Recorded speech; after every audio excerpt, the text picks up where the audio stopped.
Yo, what's up, everyone? We got another episode of Mystery Commander Theater 100. This time it's going to be our Christmas special. So we decided to go, still trying to win, but getting an element of group hug. I got Braids. This is the deck that it's been the deck pick that we just made. And yeah, everyone else playing some pretty signature commanders outside of Arch Jelly. He usually just likes to pick a new commander, but in this game we decided to just pick the first 7 cards, not even look at them, and go with it. And as you can tell, it worked out surprisingly well.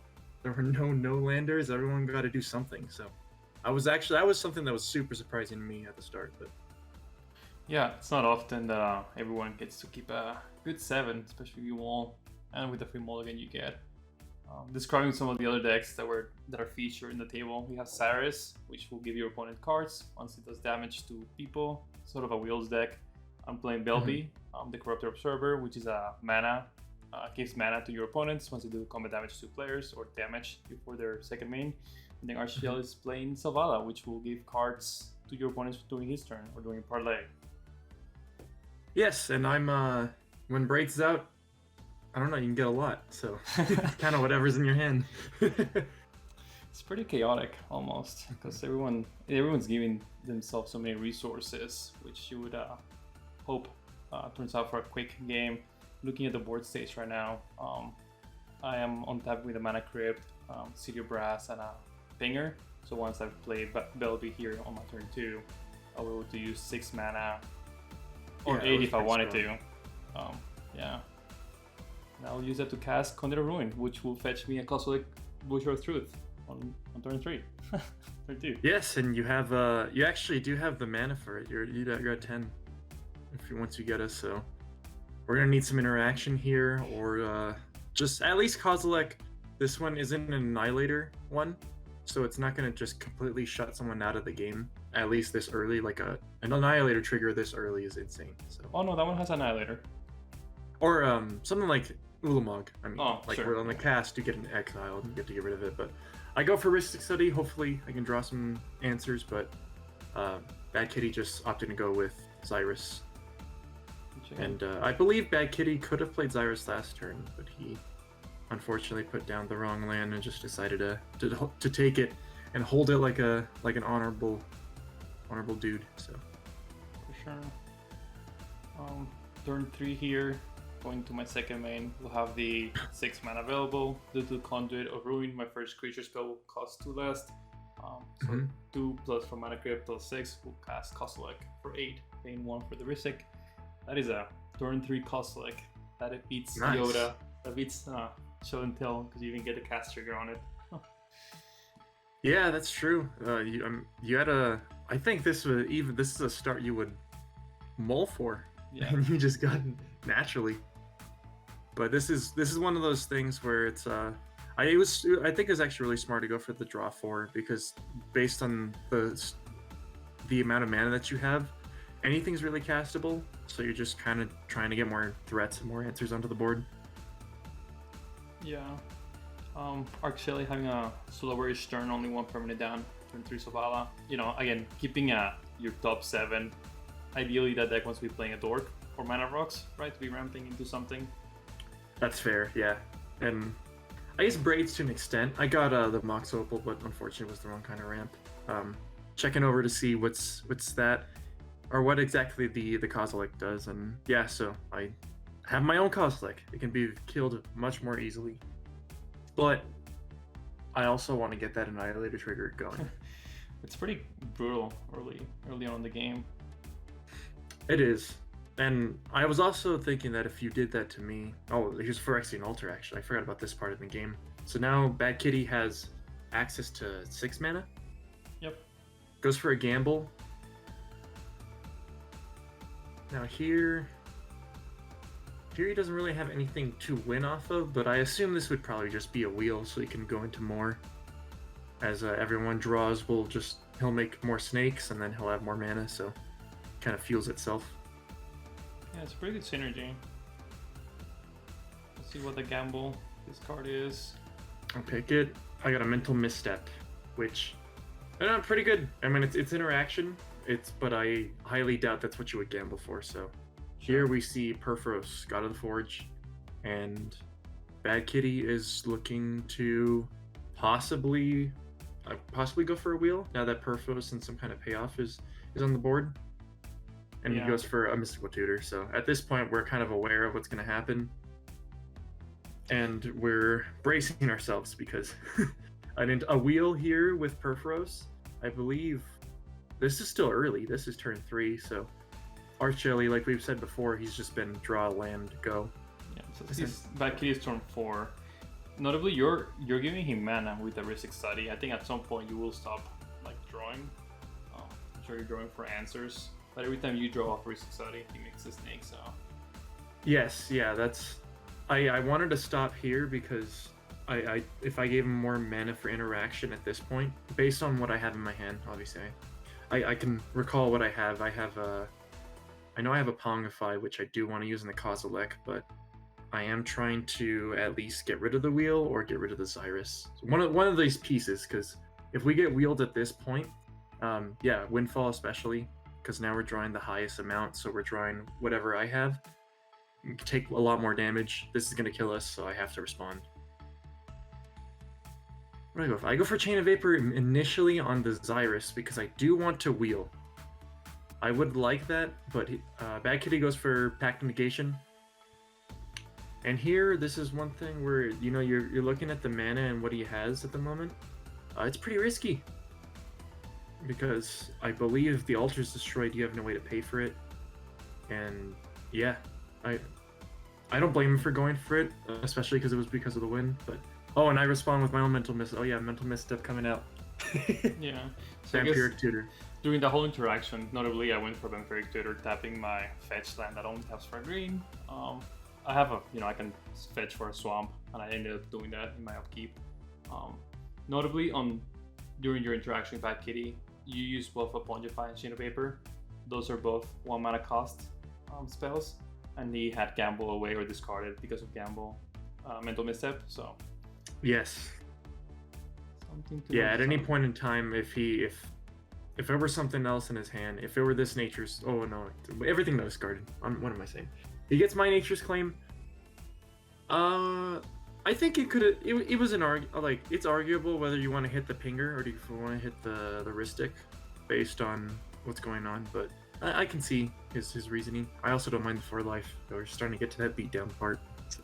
Yeah, I mean, I would be tilted that you just took my win. So, F you. Say the statement.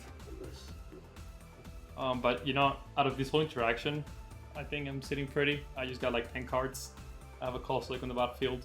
I have a bunch of mana. We are rolling along, boys. Yeah, when I saw the wheel, I was like, oh no. Because I'm like, before when you drew 4 with Kozilek, it's like, okay, you might have not hit an Eldrazi. Now you definitely have. Oh yeah. And I'm just wondering, like, okay, what's going to hit us? Because we get pinged at the beginning of the combat step, I believe, with Sanctum. So pretty little room to interact once you actually get pinged. I like this play that you went for. You went for Feed the Swarm just to target, and then you don't lose anything because the spell fizzles. So yeah, I'm targeting the Phantasmal Image, which I think reads if you target it with the spell, you have to sacrifice it. Yes. Yeah, so then there's not a valid target for it to actually hit. It's pretty nice, and the Conduit of Ruin, I believe that's one that's taking everything down by 2, right? Yep. Your first one? Creature spell, yeah. Pretty good card in this kind of format. Especially for searching. Yeah. So if you weren't looking at the war, I just went to combat. I literally flipped the die to see who was attacking, the Reptile or Bad Kitty. I ended up attacking Bad Kitty, which will turn to be more effective as the game develops. Making the 6 mana, I'm going to go ahead and I think I cast another Eldrazi here, because there's not a chance I didn't draw one. Yep, Ulamog, Infinite Ire. Damn, 9 mana Ulamog. Yeah. Destroy target permanent. I think you wanted to hit one of my islands, but I was like, you might as well hit the Seat of the Synod, so that way I have the Mox Opal out of the way. Yep, yeah, it's a good call. Because this takes you down a peg too, mana-wise. Because you also are trying to cast Eldrazi's. Right, well, I'm not trying to cast them. Yeah, that's a big difference. I'm just trying to put them directly on. I don't want those extra effects. I just want the beats and the Annihilator triggers. Sure. Overgrown Farmland. Actually, that's the first time I always see that thing come in tapped. Those ones where it's like 2 or more. Sure. But here we get the Selvala parlay. I got a Hullbreaker Horror, which, given my mana, is kind of like, oh, okay, cool, whatever. But it's always good to have. It's always good to have. It's a good card. Vicious Conquistador is a pinger for me. Grand Arbor's a land / creature, and then Noxus Revival from Bad Kitty. Notably, he will make 3 mana from Selvala, gain 3 life, which he can use to cast other spells if anyone's on his hand. So yeah, it's crazy how the life totals are down this low. I feel like there haven't been too many. Really, it's not the attacks. It's more of just the pings and I guess just one big attack every once in a while. yeah, it adds up. It really does. It's really hard to keep track of in the actual game.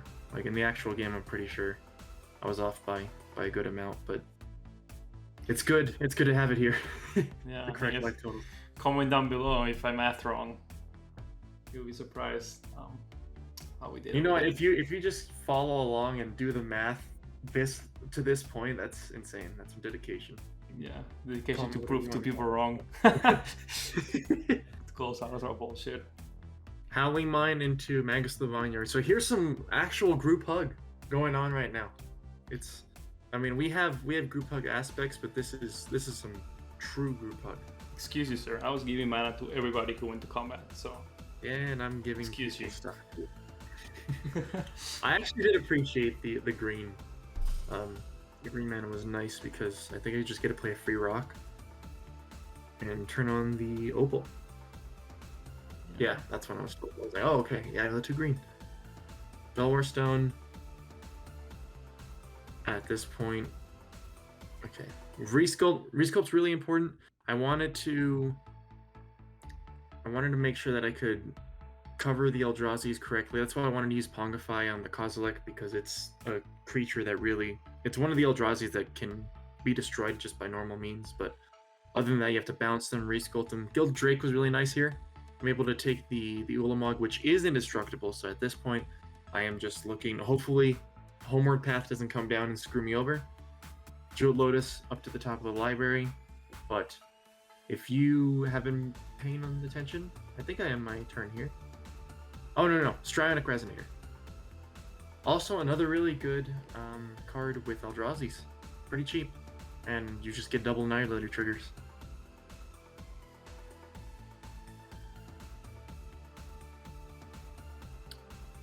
So at this point, I got myself this cool Alt-Art Ulamog. Can't pay for Pack KO. Sad face. Yeah. So if you remember the interaction from before, Bad Kitty went to counter the Chain of Vapor. And at that point, you Pongify response, so the Pack of Negation still went through. And they annihilated him so he didn't have the mana. And once again, Pact of Negation has taken someone out of the game. Yes, and I actually, at this point, I have dedicated a good amount of resources towards attacking and dealing with your board. I thought Bad Kitty was still going to be in this as, a pseudo ally to the point where he could at least provide the beatdowns that we need to get past your board. And then I don't think anyone at the table realized until Bad Kitty was just like, oh wait, I'm dead. And then just scooped it up. So it was it was definitely one of those plays where I was like, oh no, I just made myself an enemy and I have one less ally. Quotations. Yeah, at the end of your end step, or I would Borley Tutor, getting the other Ulamog with the Exile too. So Ulamog sees this longer, which will deal with my Ulamog and Nyx Bloom Ancient. Once I go through casting, I was just doing some math.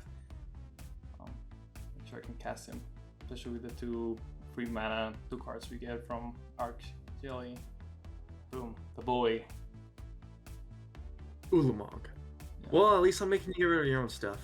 Yeah, so. You've dealt with dual Eldrazi's already pretty handily. That's pretty. It's tough. Not bad. Yeah, it's Impressive. I will say though, Gilded Drake. Fucking hate that card. I hate it. Gilded Drake? Oh yeah. I love Gilded Drake. I'm saving up to get a real one because it's just so useful. I can't believe it was ever printed. It's just 2 mana, like, okay, whatever's the best thing, it's mine now. Here's this 3/3 flyer. Yeah, I had to get the Homeward Path land, like in all my decks, because everybody in their dock runs stupid Drake. You run a lot of commander-centric decks too, so Gilded Drake really hosts you. I feel you as a Kinnan player. It sucks. Archie is moving to his turn on tapping. I'm sure he'll parlay here in a second after he draws his 2 cards and makes it 2 green for Magus. Plays a troll land, which is a secret there, I believe. The troll. Oh yeah, what is this, like a golf? Yeah, it's a golf one. It's pretty funny. Alright, nice. Yeah. Selvala parlay. Oh, this is nice. Okay, so he gets 1? Yep, 1 life, 1 land. 3 floating. Just played against this deck, and still don't know if it's the lands that trigger it or the non-lands. But... non-lands, yeah. Non-lands will give you land, will give you mana and life. Okay. So you want to cast Soul Ring. Soul Ring. Okay, so I mean, there's a lot of mana here. It's more just Archie's plan. I mean, I'm not entirely too familiar with Selvala. Like, I know what the deck does, and I know how to play against it, but, you know, from the perspective of piloting it, I really don't know. Do you have any ideas on, like, what you would be trying to be looking for at this point? I think you're supposed to, like, storm off, like, have on tappers, and, like, things that, you know, so you can make a lot of mana, and eventually create a behemoth, but I took the combo aspect out of it, because it's supposed to be a grouphug. Like, there's no combos on the decks. Any of them, because it's supposed to be it's still high power, but it's not supposed to be you know, EDH or really strong. Yeah, so it's just I mean, I guess there's inherently there'll eventually just be combos where it's like, oh yeah, I guess if all these pieces on the board, I can just infinite win. But for sure. Yeah, those are some clogged battlefields, except the one on the right side. It's pretty empty. Yeah, though, I was looking at everything that was on the board. I'm like, all I've done is answer and like stopped everyone from winning. I think in this game I had a pretty tough time actually establishing really any of my engines. It was just mana and interaction. So I mean, I haven't played Braids yet. I mean, that's showing to the deck. I haven't even been able to play the namesake. But Avenger of Zendikar here. No Creator of Behemoth in the deck, unfortunately. So, but I think here it wouldn't have even really done too much. I think Avenger is overall the better pick. Just start getting an army for these beatdowns. There's also Kamal, the 5/5. It's like 8 mana, gives +3/+3 and trample. Like that would have been more helpful with the elves and the 1/1 dorks. But Avenger Zendikar is also pretty good to make, especially if you play lands and fetch lands and whatnot. So argument for either. Yeah, that's fair. And I think at this point it's more of we're getting at a point too where if someone swings and they swing everything to try to kill, if you don't kill, you'll get killed on the clapback. So outside of myself, I'm just kind of going over here and drawing my 2 extra cards. Thankfully, I'm a blue deck, so I'm trying to see what I can get. But Gitaxian Probe on Synergistic. If I'm gonna play Braids, I kind of want to see if there's an Eldrazi that I need to worry about later. So seeing that actually gives me a little bit more confidence to play Braids. I'm like, okay, not bad. Yeah, my hand's pretty doo-boo. Yeah, just a couple pingers and well, there's an Eternal Witness, and that was the one thing that was pretty scary, is because that just turns into an Eldrazi. So. That is a fact. That is true. But it doesn't. It won't be there at your upkeep, so I can be safe to play Braids as long as you. Yeah, I can be safe to play Braids. Yeah, I think you opt out for a dickish play, which will be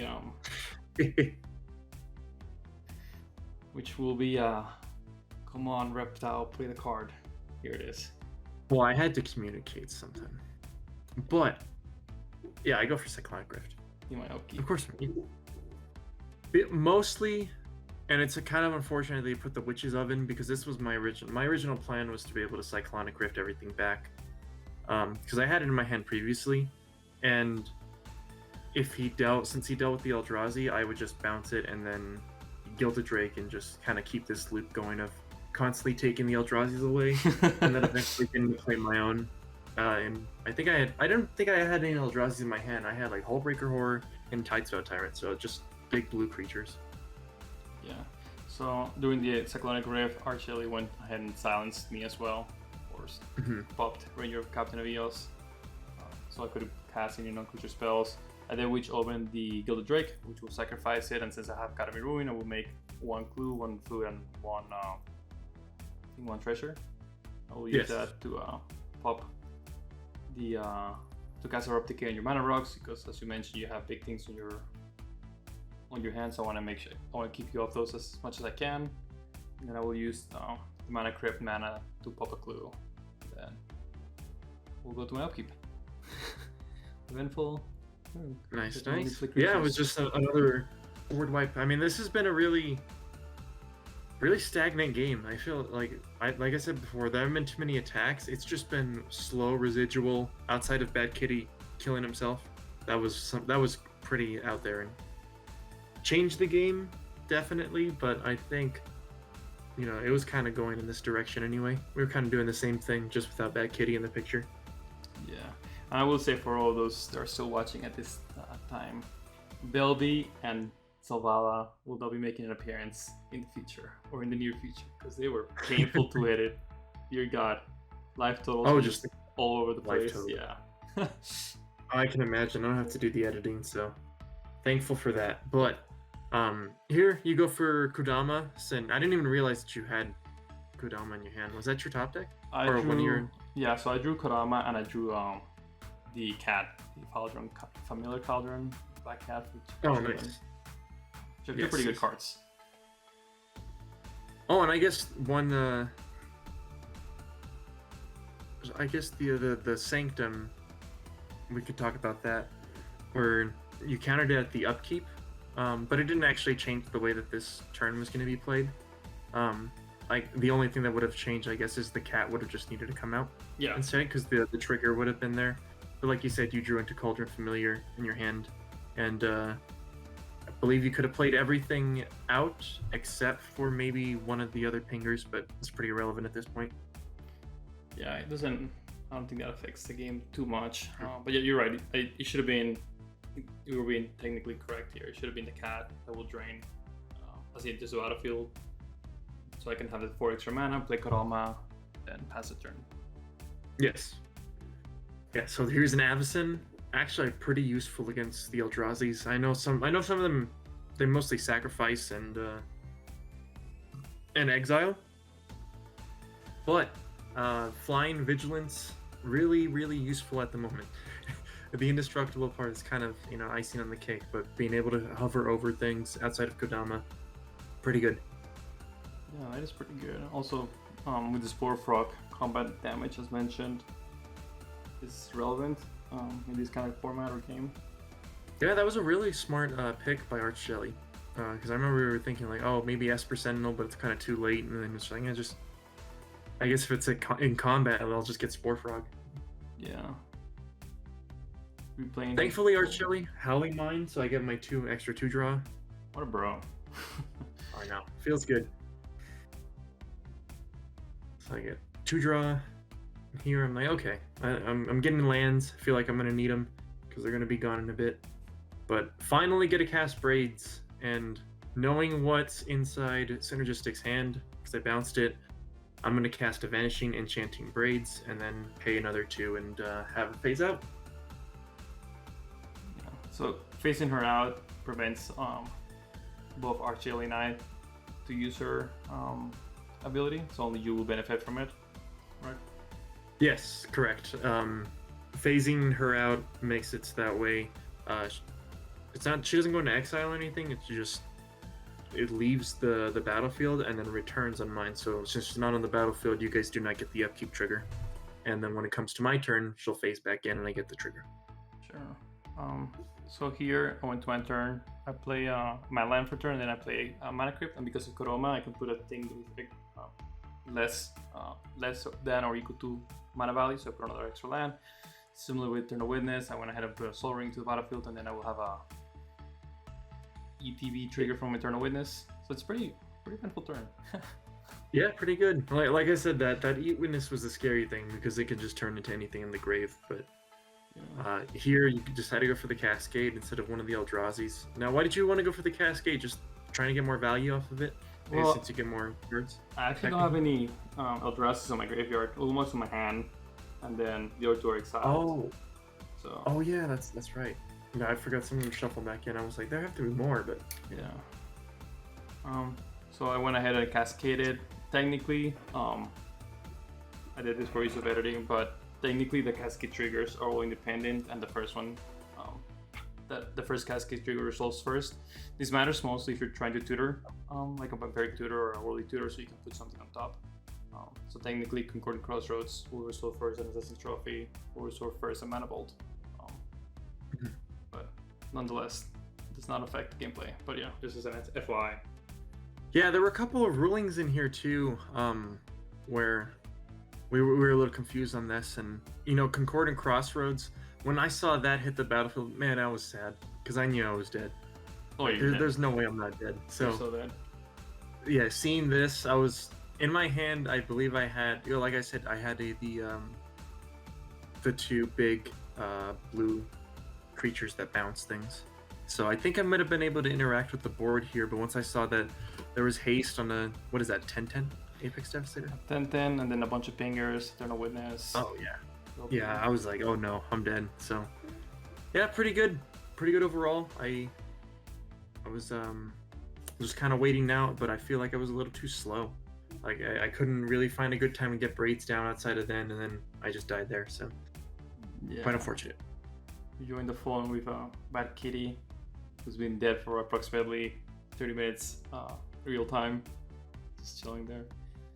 Oh yeah, no, I forgot how long he's been there. I've just been kind of, I don't know if you guys have been looking over at Bad Kitty's just movements, just the hand motions whenever someone's trying to think the turns, but hand movements and 2x speed is funny. So I went for Conduit Ruin with my mana that I made from the combat damage, which by the way, Belbe, if I did damage to Reptile but he ended up dying this turn, I still get the mana, so I ended up getting 4 mana this turn, regardless of him not being in the game anymore. I will cast, with that I cast Conduit Ruin, and I could World Breaker Horror because I'm almost running out of Eldrazi's in the deck. Yeah, I believe you. I remember I asked, like, why'd you get that one? Like, 'cause it was the last one. I was like, oh, okay. Yeah. I think there's another Kozilek in there, but I just didn't find him. Which is, not bad. It's a pretty good board state on my end. And, Archeli has Flying Indestructible. I have not many things with Reach. So I guess World Breaker does have Reach, so it is a blocker for Avacyn. So, there you go. Heads up play. That's nice, yeah. Especially since you're just gonna have to give it for Kodama pretty soon. But there's the Avenger of Zendikar. 7 plants. Actually, now that it got bounced, that's pretty good. Or is this the first time he's played it? I feel like it's come out with Natural Order. Yeah, this is the second time. Yeah. So that Cyclonic Rift kind of helping because you get a little bit more tokens. On the consequences. That was part of the deal. It was implied. Archivist Ogma is a really, really strong card. Highly recommend everybody get it, especially in EDH. It does a lot of work because people are tutoring, fetching left and right, so you're getting a bunch of cards. Yeah, I feel like even the lower powers, you just play it a little bit later because there isn't as much tutoring early on. But it's definitely one of those cards where it having flash and it just being a 2-drop, you're gonna get a lot of value from it if you get it early on. Yeah. So 9 damage, took 8 from a combination of Mana Bolt, Mana Crypt, and obviously EDB from 8. So I'm pretty low life totals here. I'm could be dead to, Avacyn plus another flyer with haste, right? Or yes, removal. But I think importantly, like outside of this, we've never really seen Witch's Oven be as useful. At least I've never seen the foods be as useful. in this matchup, just because it's the two of you and you both have a board state where it's revolved around blockers. A way to constantly gain life or have like a good out to gain life is nice, especially given all the extra mana you have. And Cauldron Familiar, like you said that you had before, really useful with just cycling this loop over and over again. Yeah, and I just a quick recap. I went for the Ulamog cast trigger, trying to exile both Avenger Zendikar and Avacyn, but our Chili had a heroic intervention, so that kind of fizzled and puts me in a really awkward spot. There's a flyer, and I only have limited characters or blockers. Limited blockers with reach. Yeah, exactly. Yeah, and here you're essentially gonna have to give up a good amount of your board because, given the life totals, our Chili does have a fetch land over there. Mm-hmm. So those are going to be 2-3 plants, I believe, just coming at you. Yeah, that's a lot of damage. 7 of them. Yeah. 14 damage plus Avacyn plus Archivist, Ogma plus a Frog plus Avenger Zendikar.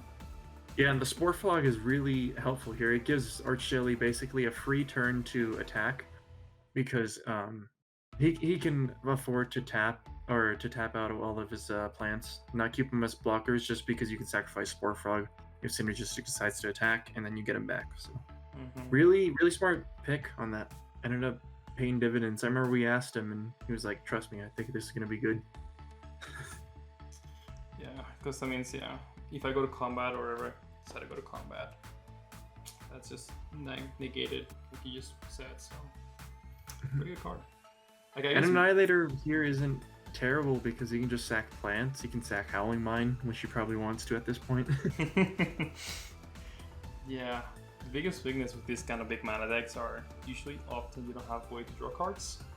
And our Chili, my man, has got me covered. He's got you covered. Don't worry. You make the mana. I'll give you the cards. Don't sweat it. It's like the Spider-Man handshake meme or whatever. Oh yeah. Oh wait, that's yeah. I know what you mean. I think I don't think there it's are a lot of Spider-Man memes. Yeah. Some people shaking hands. Anyways, playing out. Anyways, back to the meme. Look at this planes. I've never read it, but a troll, man. I think we've shown it before. Which also, it sounds like in tournament play, you are not allowed to use this like secret layer foils because they like crinkle up so bad, and it's considered cheating. So it's up on that if you ever go to a tournament. Yeah. Even if you go through methods to flatten them out. Yeah, it's because I think if you try very hard, I think depending on the judge, they might allow it. But I know, you gotta put a lot of effort into that. That was a PSA going back to the game.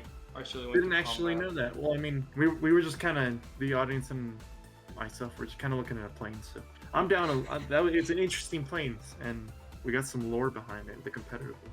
Yeah, well, like you can't even use Nexus of Fate. It's like a buy a box card of it. Yeah. Yeah, you couldn't use that on like tournament play, and especially as we get out of the pandemic and move towards more IRL playing, that might be an issue that happens. But yeah, anyways, yeah, but it sucks. I mean, to be honest with you at this point, it's going down to top decks and not even really top decks, like top 5, because of the group up nature of this, of just constantly everyone's drawing, everyone's making mana. But Archeli's just trying to play a bunch of dorks, see what his options are, and just honestly get more blockers. Dorks are blockers, so. Yeah. So I use, like you said, the Witch Ovens. I use that to make a food token and then I crack it for mana, and I do the same now with a creature with a powered forward grader, so I make 2 instead. We'll use that to gain some life, because there's only a few cards that give me out, and if you know me and if you know my playstyle, there's one card that I literally put in every deck if I can, if I'm playing that color. It's not Collector Roof. It's pretty damn close to Collector Roof. Cards that I play.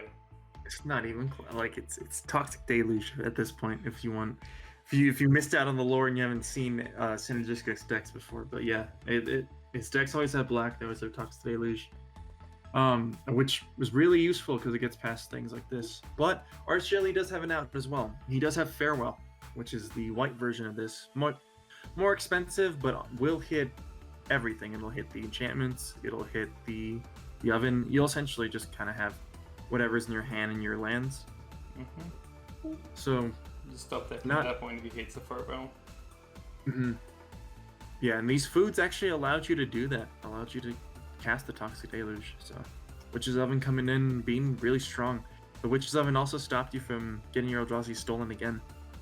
Yeah, not a pretty good by card. picking the sacrifice. Yeah, pretty good. It's a great card, yeah. So Enlightened Tutor, Archjelly didn't do this at the end step. He was just kind of thinking of like, how am I gonna win? How am I gonna get out of this? But we were going through his deck because in just kind of seeing if there are any removable enchantments. There weren't, but Umbral Mantle is a way to get him back into the game. Possibly just equip it to Selvala and then see what goes from there. But it's looking pretty grim. There's two 10-10s, I believe. Yeah, Are they both 10-10s? yeah, they're two both 10-10s, and then I have According Crossroads, so haste is a factor as well. Anything I draw. Yes, and any of those Eldrazi's, and unfortunately Selvala can't help but draw people cards. So Yeah, it's a nice little pack. Yeah, so Umbral Mantle will help him gain mana and card draw, which will help him find an answer. oh, and that's the sorry, that Mox Amber, it taps for a colorless, right? Yep, because Ulmok's a legendary colorless creature. Cool. Nice little waste there. Not waste, but colorless rock. Is there a 0-drop colorless, like a Mox? I mean, I'm like, I well, don't think so. Mana Crypt, Mana I Crypt, guess. Yeah. I guess Mana Crypt, he says. Well, because it gives you 2. It's Best not mana like the rock other. in the game. Yeah. Well, Lotus, I guess. Black Lotus. Sure. Legal. Mana rock in the game. Would you argue Jewel Lotus, given the deck, for some decks? We got Ronju Lotus on this deck? Not in this deck, but when we were talking about mana rocks, here we're just gonna start a parlay with Selvala. Oh, speaking of another mana rock, look at that pretty Mox Opal. It's a pretty Mox Opal. Temp with Discovery. Unfortunately, a really good hit. Not very tempting. So we'll have Makes to 2 mana. parlay again. Makes 2 life. The life is actually pretty relevant here, because if he can find blockers to get past 11, he won't have to sacrifice this Selvala to be a blocker. Yeah, but he's also allowing me to join 2 creatures, so it's a hard. Yeah, I told you get lucky. Yeah. I mean, you hit an Opal, which is great, Yeah, and then there's a Blightsteel Colossus, which is horrible to see. The best golem ever printed, I think. Yeah, it's a pretty good card. It does infect damage, but you know, that will kill you. That will effect. Wrinkle. So, I mean, Concordant Crossroads not even necessary. We got the haste. Oh, that's pretty bad too, and it's flying. So what's your thought process here? I mean, I know he's kind of just fishing for farewell at this point, so just... Praying he doesn't get the farewell, because otherwise this game is going to be much longer. a lot more editing. Is that what you're thinking in the middle of this? Like, please don't hit this. Just let me win. Let me get the dub. Or just win. Nah, I enjoy editing, and hence why we do this, so. That's fair. Yeah, Vitalize. Vitalize. Tap. Vitalize? Vitalize, yeah. Vitalize, there you go. Yeah, it's just parlaying away, nothing much happening here, just gaining mana, drawing cards. I think this is what the actual CDH version of this deck is supposed to do. Which is just like, you know, parlaying and untapping a bunch and untapping all your creatures and permanents and shit. Yeah, and I'd assume it'd be like underneath a Grand Abolisher or a Silence or something. Yeah. Also, did you see the new Grand Abolisher as of the time of this recording, the Brothers War set? Oh, the commander? Yes, but it's also just great in the 99 because it creates bodies as well, and it's second Grand Abolisher. Yeah. Can you say the name for those watching that might want to look him up? Oh, that's why I'm asking you. I don't know. I don't know what it is. Well, a quick plug to Mythic spoilers. Look up the set there and you might be able to find them. Yeah, I'm not sure. I know there's one floating around, and the idea of it, because we were just talking about, you know, giving your opponent cards in you possibly drawing into interaction. You do have mana up. You have a lot of mana up, so. Yeah, not a card draw, but yeah, I do have mana. So does Archeli. Nature's Claim. Recording Crossroads takes that out. So Takes the Blightsteel Death out of the picture at the moment, and he gets another blocker, so another turn to live. Another chance to pray for farewell. Yeah. But that Ulamog is... Oh man, that's tough. How much you've already churned through your deck and not hit it, the odds to hit it with Ulamog are pretty high. Cast Mox Opal. Every single mana rock. Yeah. All the good ones. He's in Lotus Petal. An Arcane Savior. Oh, Lotus, yeah. Oh, okay. Yeah, I didn't know if you ran the 2-drops too. A chunk of them. Just why not? Yeah. Fair. And Nadna's deck. Not an Adnas deck, yeah. I cannot run Adnas in this deck. I would kill myself. You run Adnaz and just concede. Yeah. Going for World Breaker, which will exile the Mantle, just to prevent him from doing the parlay shenanigans. Mm-hmm. You already see that he's on the train of searching, so you want to get rid of it to get any options. I mean, you're in a really good... He's on the back foot. He's on the defense. He's praying for one card, one singular card. And here you go. We know about the Rankle. With the abilities here, I don't know, it's kind of tough. I don't think you would really want to sack anything that you have, right? No, I think I just discard. So. Oh, okay. Discard some people's hands. The best. Oh, we were looking. We were seeing, and I believe we see. There's the farewell. Oh, it's so sad. So Archeli. Yeah. There's a reason we've been pumping this card. I mean, it is the only way that you can get past, indestructible. Exile 20 of your library and then 10/10. It also gets rid of all the artifacts, so it doesn't allow you to bounce back even if you... I mean, you have enough lands at this point where you could play an Eldrazi, but you kind of just get one thing, so it really slows it down. Well, I might sacrifice the Ulamog with Witch's Oven in response and see if I can get him back another way. Yeah. Well, it exiles all graveyards. Oh. Farewell does? Yep. Well, shit. Yeah, that's why Farewell was the ultimate hit, because it exiles all... It hits everything but Planeswalkers. My man. Card's good. Yeah, it's an amazing card. I've considered even running it in some EDH decks, even though it's a 6-drop, but it's just an answer. It's one of those wipes that you can do, and it'll last, and you feel like you just didn't shut one person out, but... Here goes for Flump. Love that card. Love it in the foil too. But yeah, Archeli, like we've been saying before, Farewell's gone. He's essentially just playing out his deck. Gonna give Synergistic just the opportunity to finish it out instead of conceding. Roll for the Crypt.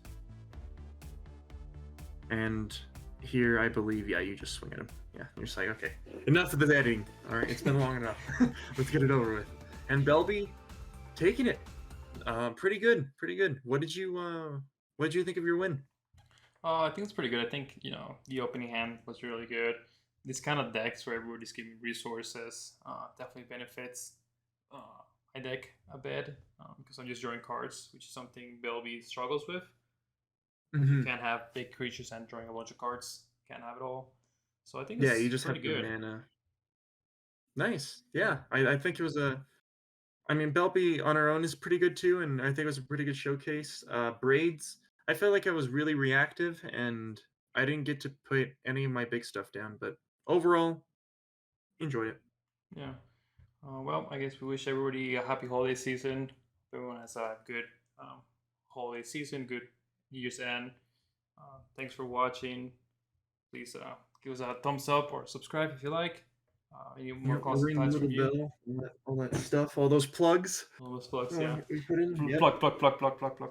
No sponsors yet, so it's pretty short. Just us rambling. So, yep. Happy holidays, Merry Christmas, whatever it is. We'll catch you on the next episode. Thanks, everybody. All right, later.